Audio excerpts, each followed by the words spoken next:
this fiat system to a amazing new quantum system. I mean, the catch up of that, like, wow, what is this thing, and how does it work, and what do I do, and where did it come from, and why are we getting this money? Like they don't have it. They're going to have every question imaginable. So maybe when this emergency broadcast system happens, they say that there's going to be a video that's going to play over and over for 8-hour periods of time explaining all this stuff, and maybe that's going to explain some things. So pretty interesting to see what's to come. But what do you guys think? I mean, you guys are big on this, the XRP, the digital assets, the Stellar.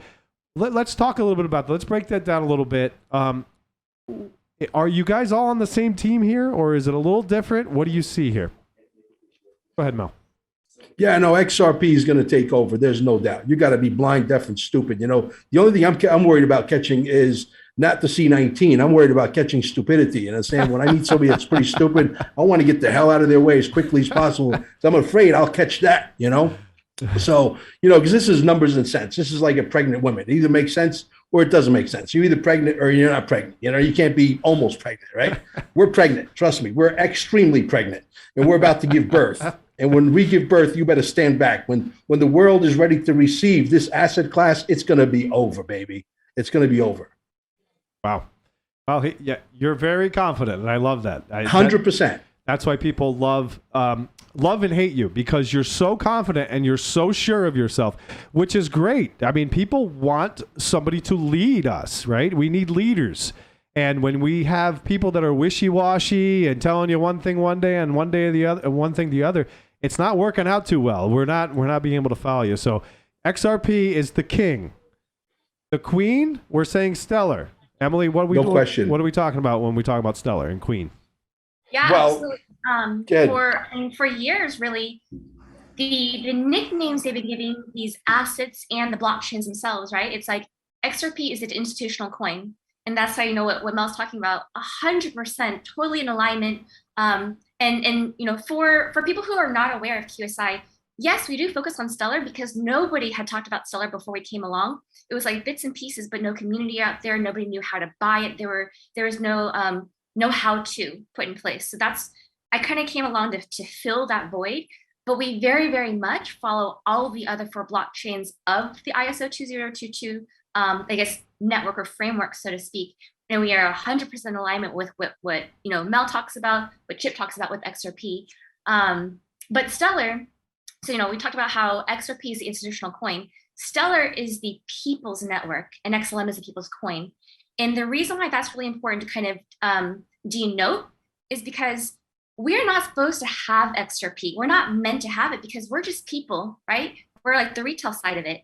We're not the institutional side of it. And so because, you know, we obviously are part of the inner knowing, this like underground movement, we're grabbing as much XRP as we can, for sure. And we highly recommend that people do. But for the average person, they don't know what's going on, and they're going to miss this boat ride of the XRP, you know, mooning. And so, but what they can get involved in is Stellar, because there are so many thousands and thousands of assets that are part of the QFS ecosystem, and they're going to be mooning for the next couple of years. So nobody's going to miss out on the transfer of wealth. Too many opportunities, too many public confirmations, including I mentioned earlier, companies themselves will soon be saying, you know, announcing this on their own networks.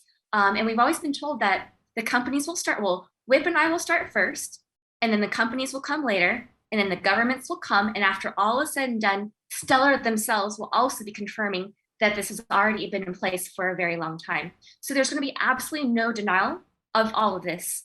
And I know we want to hear from Rita as well and Chip, but while we do have the 2 XRP gurus on here, I do want to take a moment to talk about the XRP buyback in a second, because we have confirmation that is 117 billion% going to take place. Nice. Yeah, Chip, let's just get into your perspective on the XRP, the Stellar, and all these type of things. Well, you know, funny enough, because Bitcoin Maxi, who's really well known and knows all the Bitcoin Maxis, was a good friend of mine and got me into the whole digital asset space back in 2013. he was, before I started doing my research, he said, well, no, XRP is a banker's coin and it's not decentralized. XLM is a truly decentralized network. So after Bitcoin, the very first next token I started acquiring was Stellar Lumens, XLM. That was the one. And then I finally started doing research and I said, the best way to learn about this is to start broadcasting and start, you learn, and then you learn from the audience. And then of course I have a really savvy co-pilot, co-host on the Chain podcast.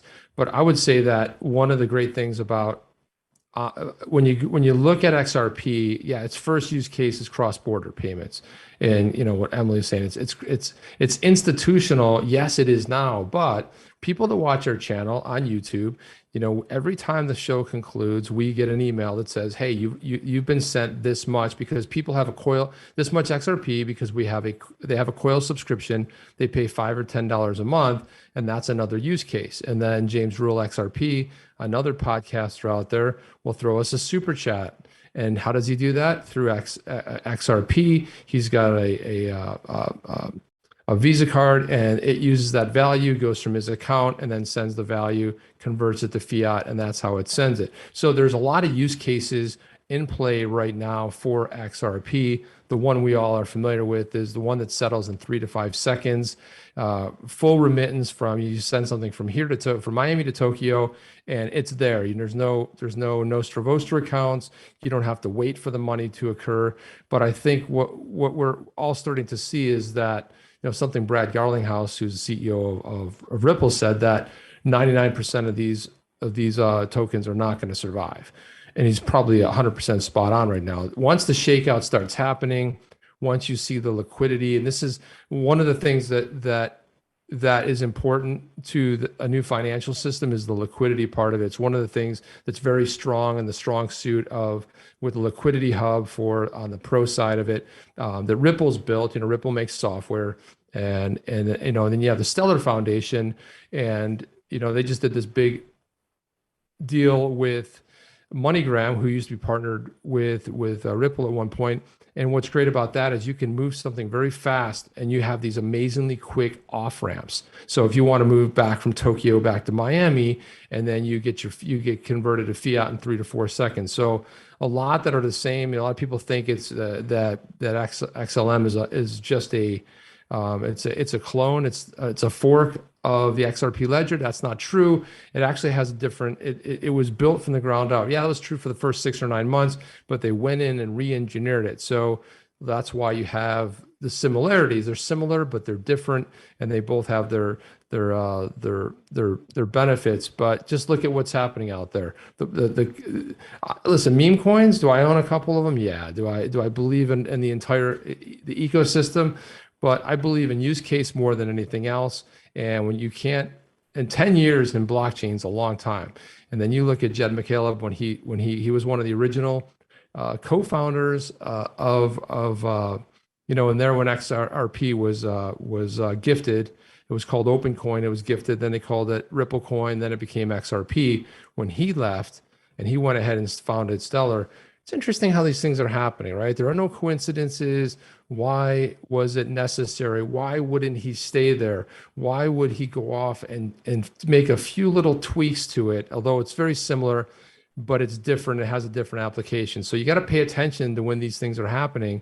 And so I just encourage everybody, look, start doing your research, start taking a look at it. Everybody has to do what they feel is right for them inside, but you can't ignore some of the bigger picture things that are happening. And I just say that everybody, when I say do your own research, but start looking, start digging, start Googling, start talking to people. That's how it is. Because like I said, everyone's not good at research.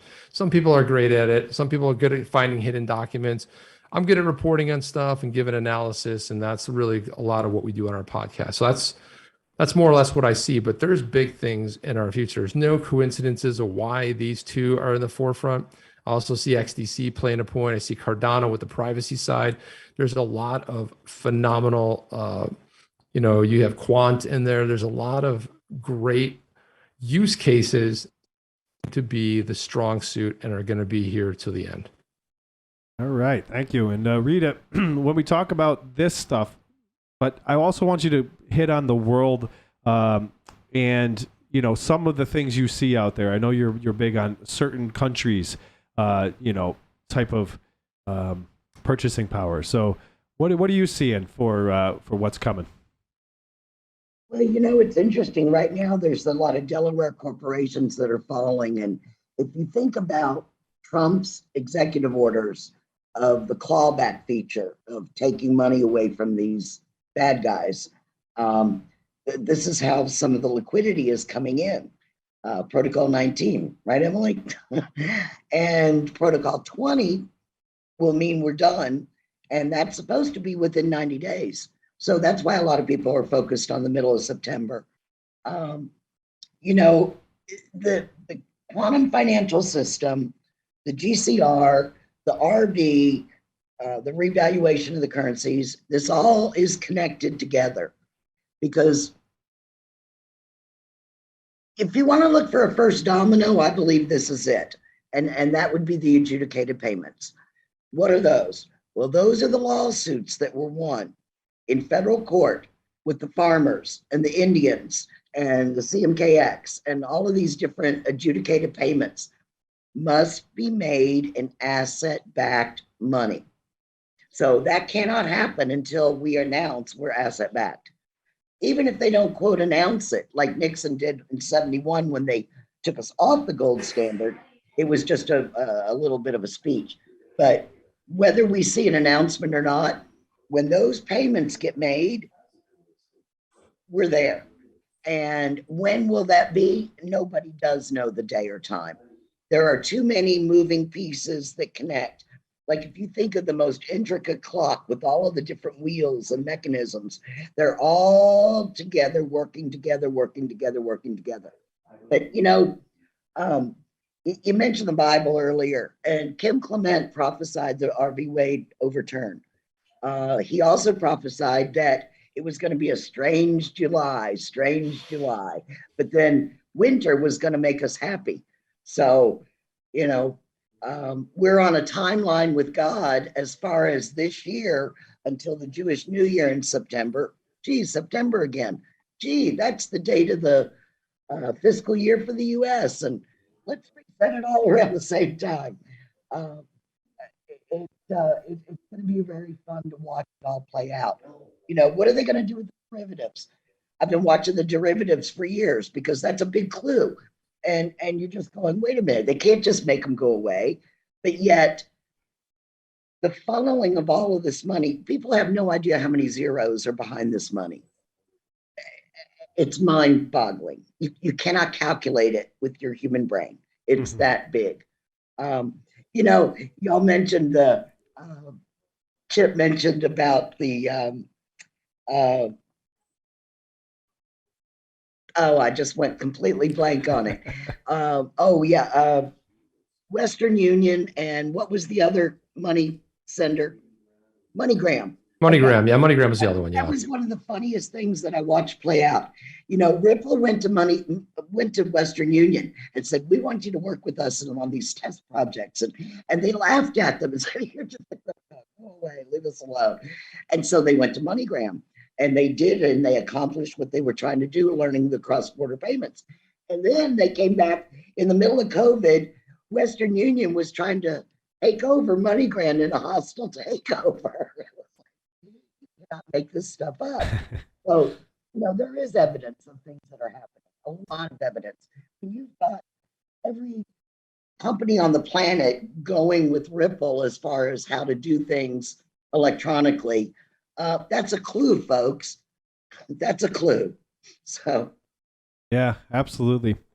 So what I want to do is, Emily, we'll get to your question with the XRP. There was also another question, XRP and XRPL. What's the difference? So, Emily, what was your question about the XRP and how it all works?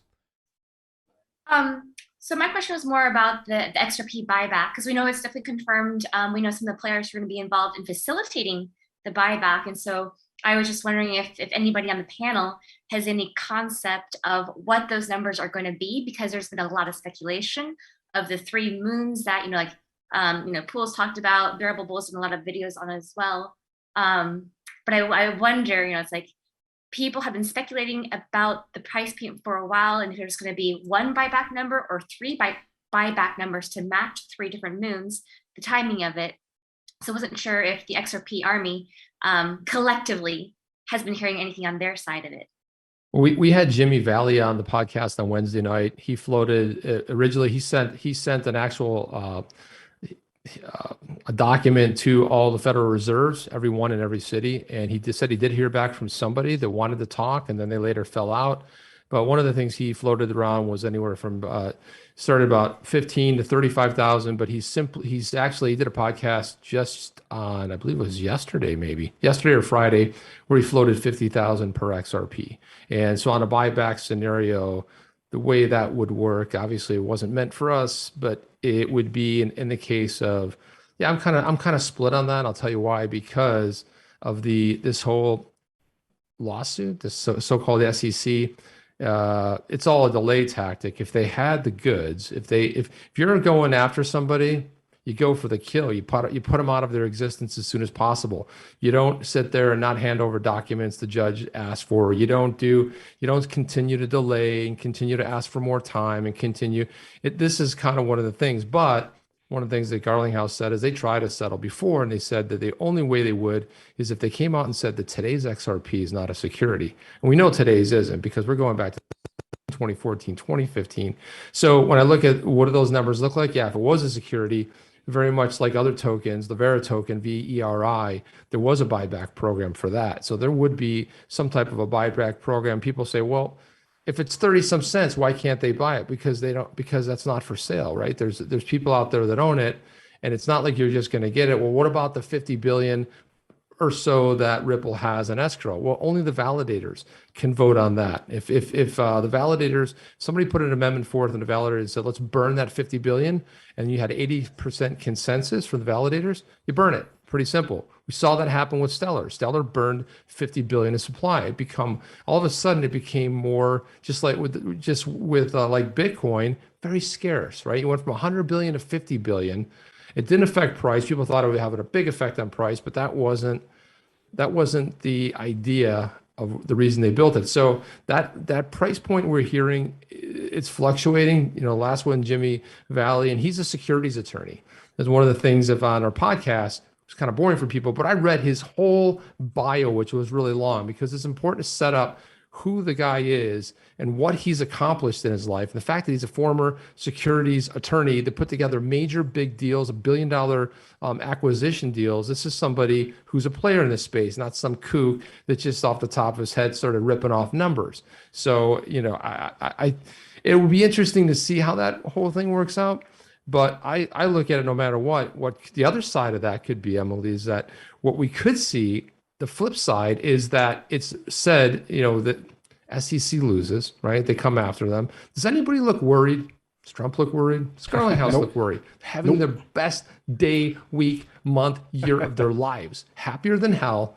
And by the way, I was happy, and I was fortunate enough to have met Garlinghouse about a month and a half ago up here at one of these Ripple houses. He's over there talking to a bunch of people, and I'm like, I got to go talk to him. Because if I miss my chance now, I'll never talk to him. So I wait for the right opportunity, go up, introduce myself, have a 15-minute conversation with the guy. One of the happiest, most pleasant people, as if this isn't a guy that's embroiled in a major lawsuit, doesn't seem to care. Expanding everywhere, opening up in Toronto, buying office space in Miami, buying more office space in San Francisco. Is this somebody that's worried?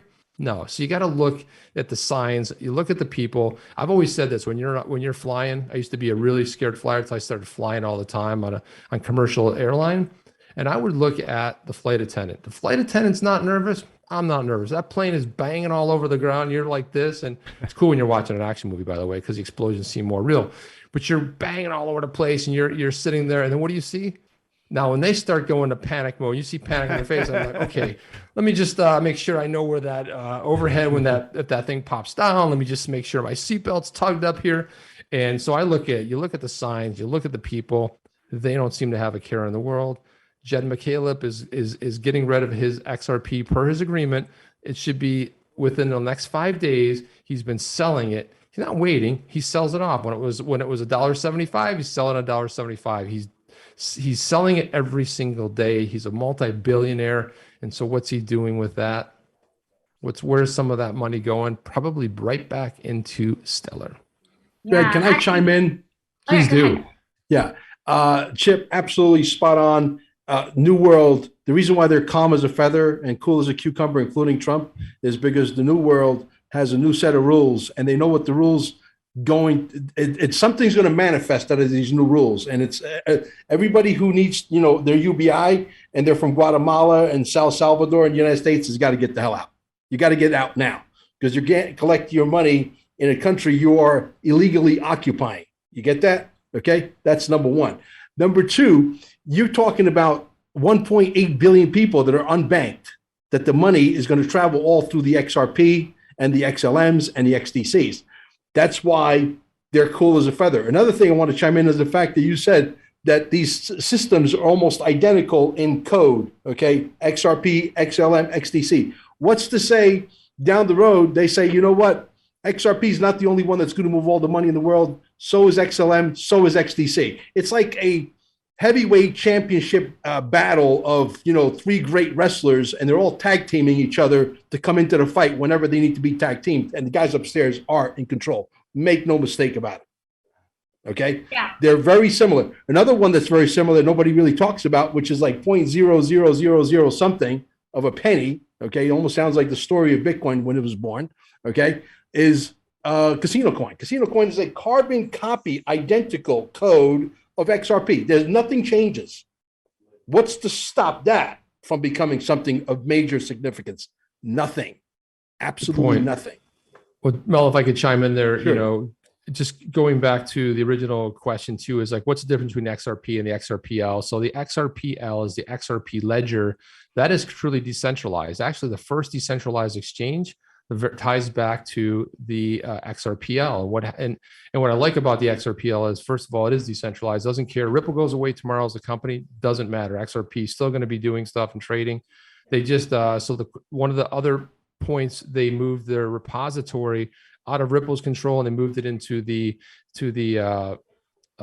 control of outside. I forget exactly what it's called. It's the XRP Ledger Foundation, and the devs, and then Wietse Wind and his team over there in the Netherlands are now rolling out smart contracts. So it's interesting that Flare is coming up. So Flare is another one to watch. Flare officially launched on July 4th.